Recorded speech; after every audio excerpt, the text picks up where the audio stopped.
afternoon, and welcome to another edition of Mama Watero Talks. This talk comes to you from a place of peace and utmost love. Mama Watero. It's impressive how consistent I have been with these videos. I think this month I've been pretty consistent. So today marks exactly a year since I arrived in the UK. Yes, it's exactly a year. How time flies.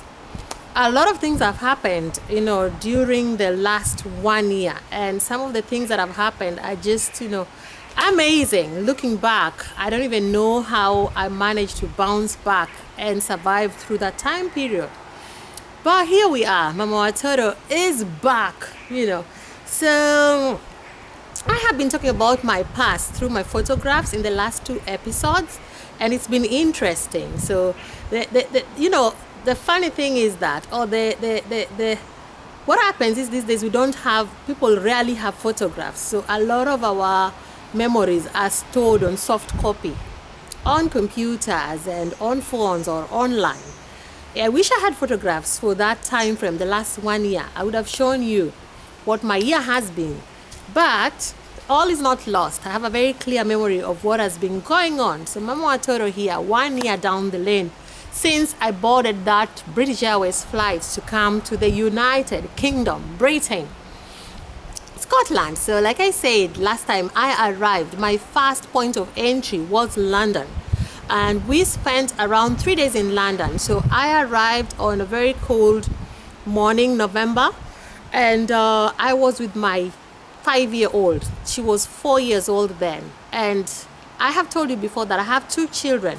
One is 15 and one is 5. So we did not get on that flight with my 15-year-old. And as you can imagine, my heart was breaking. But I had to be strong. I had to put on a brave face and show her that everything was going to be okay. So the reason as to why she stayed, one, is that I co-parent with her father, and we've been co-parenting for 15 years. Yes, I should be giving myself a clap at this point, because if you're co-parenting, you know that co-parenting is not easy, but we have made it work. So she remained back with her father, which is what she wanted to do. She was a bit skeptical about the moving and starting new school, making new friends, so she opted to stay. But it was not easy living without her, but that was the first time in her life that we've been separated for that long. But we left. She took us to the airport. We all tried to be brave, got on that flight, arrived in London with my 5-year-old to start our new life in the UK. And so the good thing is that I think a month later, my daughter came to Scotland for a visit and stayed over up to around the Christmas period. Then about 10 days. She stayed for 10 days, experienced winter with us, and went back to Kenya to her father.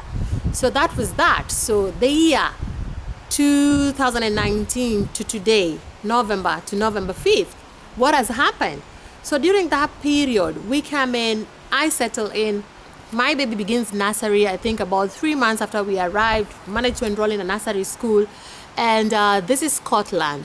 So where I stay, Glasgow, I don't live near the city. So there's no, diversity is not, there are more populations of Africans towards the city than where I am, which is about 45 minutes away from the city. Beautiful place, Kelside.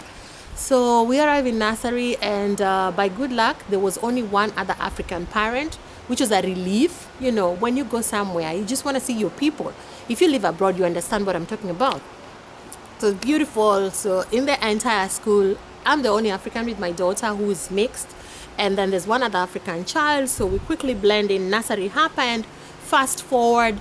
I think then COVID-19 happened, and that was one of the most difficult periods of my life, because my daughter was due to join me in April. She was not coping very well during her stay in Kenya without mommy, and she made a decision to come over to the UK. But then Corona happened, and then since she's not on a UK passport, she had to stay behind because only residents and citizens were allowed on that flight. So she stays behind, and the waiting period begins. And whoa, I don't even know how I did it. That was difficult. That was difficult. So the waiting period begins, but in my mind, I had made peace with it, and I had projected that this was going to go on for some time. So we're talking March, April, and in my mind, I'd given it up until September because I knew this was going to take a long time, like I said.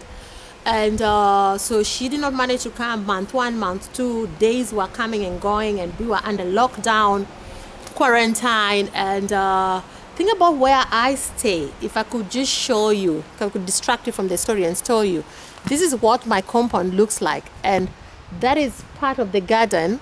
So then there is the main door. And we only had access, I think, to the garden like later on, maybe when the sun started coming out, when summertime was approaching. So the rest of that time were pretty much boxed in. So it was not easy. Me being away from my child and us locked in for isolation was not difficult. So months went by, and then came the month of April, May. So this is where the story gets, intense. So came May, March, May, and missed my period, yes. Got pregnant. I was pregnant. Very good news. As you can imagine, I was over the moon. I was happy when I took that test and saw those 2 red lines. I love children. I genuinely do love kids. And I'm one of those people who, from my childhood, when I was very young, I just loved babies and I always wanted to have children. So I am so blessed. I have these 2 girls, and I'm just so grateful to God that He chose me to be a mother, because that was always my dream. So I was very, very excited to be pregnant for the 3rd time. The other side, the flip side of it was that my firstborn was still stuck in Kenya with the airport lockdowns, country lockdowns, and she was not able to come and experience that time in period with us. But we were still happy anyway. My daughter Zuri and I were over the moon, and her dad, and we were preparing, psychologically. Pregnancy happens, and then you start preparing for your new arrival. So this baby was due in January or February? January. Baby was due in January. So we begin the pregnancy. So that changes, a lot of things around that time for us. And I was not feeling too well, as usual, morning sickness. I went through that. And so going through morning sickness. And if you watch my previous video, when I did my visit to the African store, I was pregnant. When I did Mother's Day, yes, I was pregnant on Mother's Day.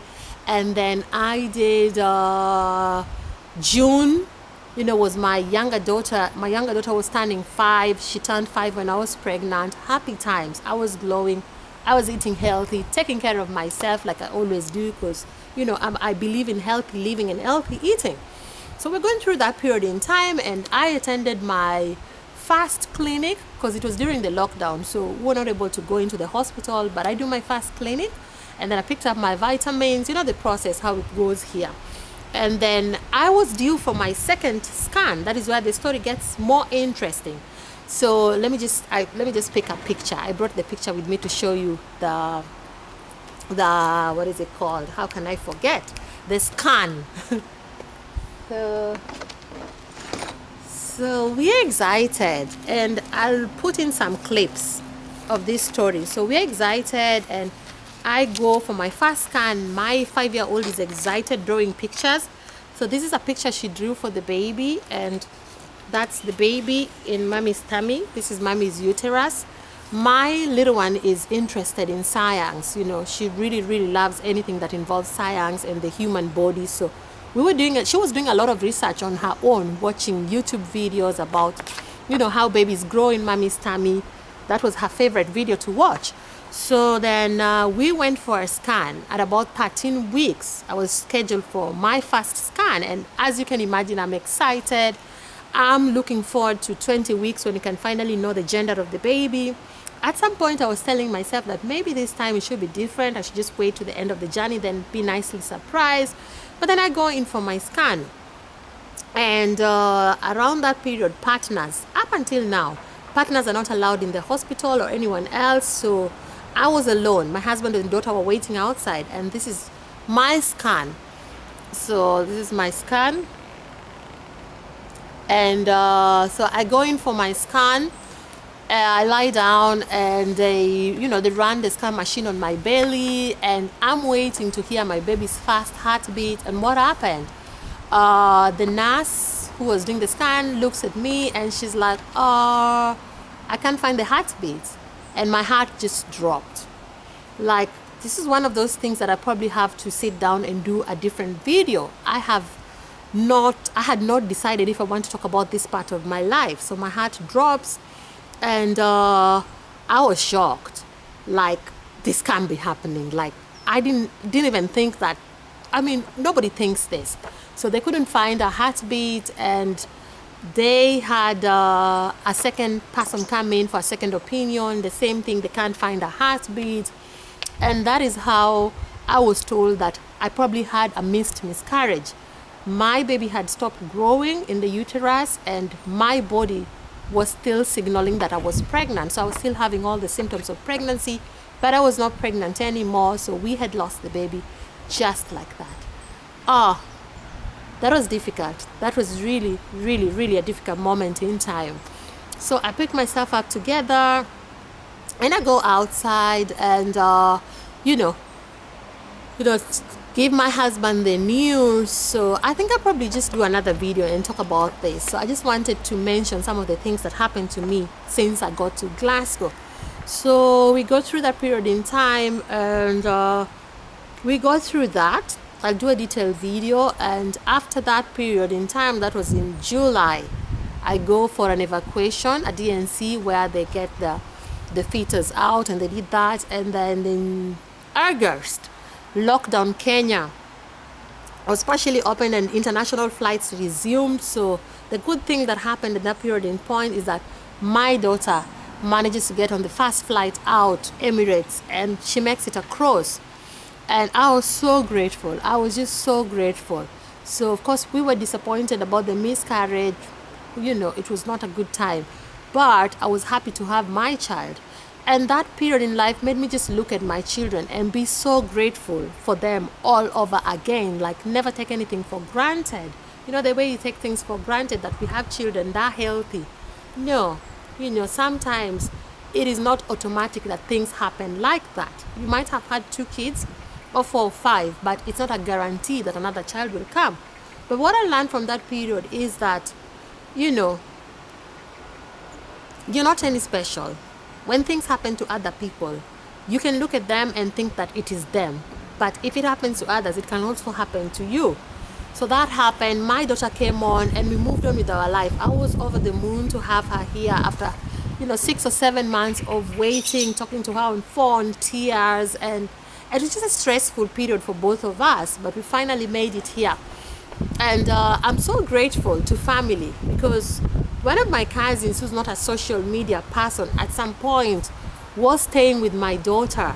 I'm so grateful to my cousin Dorothy. I know she might never watch this video, but she held it down for me in a way that, just touched me and still touches me when I think about it. She lived with my daughter for 4 or 5 months, and she was just so good to her. She did everything that a mother can do and so much more for my child. And again, I learned that, family, at the end of the day, family is family. Whatever happens in your life, there's that one person in the family that will hold you and cover your shame. And it was not a shameful period, but you know what I mean? It's an African phrase. I'm just trying to directly translate it. In my language, I would say, ngato nyalo umodugi. Ngato nyalo kawima umdugi echiro kagileso, So I'm so grateful to my cousin Tracy. She did such a great job with my daughter. They had a great time, and she finally crossed over. I had to go to London to pick her up, which was quite, a trip. I'll try and put in some of the clips from Glasgow to Scotland in 24 hours and back with my daughter. So that happened, very happy times. And then after that, I think 2 weeks or so later, life moved on and we've been settling in.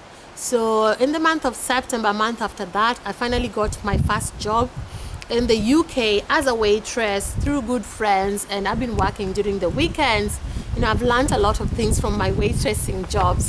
Some days have just been, funny. Some days are not funny, some days are good, but most part of it, I'm a customer service oriented person, so I have been having a good time working as a waitress. It's my first time working as a waitress, but I've been around the restaurant and the hospitality industry in my previous job, so I've enjoyed that part of my life. So as I'm moving on to my next assignment, it just feels like there's just been a lot happening in my life. But I'm so grateful that one of the things that happened to me before everything happened around the month of March, I just got this sudden urge in me. I was just craving, that spiritual craving where you just want to worship and just spend so much time around worship and God, and just that period was intense because for I remember that I was fasting and praying for the first time in my life. I've never done that before everything happened. I was fasting and praying for I think about 2 months. I was just doing like one meal a day and fasting and praying. I just felt that need. It was like a calling to do this. And I did that over and over again for like 2 months. Then that was before the pregnancy. I was fasting and praying, and then before COVID happened as well. Fasting and praying all day, all day, all day, all day for 2 months. And I was just listening to worship song. And have you ever gone through this period in time when you just feel like you're one with God? You're full. So my camera ran out of memory space. I think I'm about done. So I am beginning to enjoy my stay here, the weather and all. I love it. It's nice and crisp. I'm looking forward to winter 2020. A lot has happened, but we give thanks and praise to God in everything. Thank you so much for watching this episode of Mama Watoro Talks. Asante sana, and please, if you're watching this episode and you've not subscribed to this channel, make a point of subscribing to this channel. Turn on your notification bell for more videos like this. It's Mama Watoro and the Watoros. Asante and Oriti.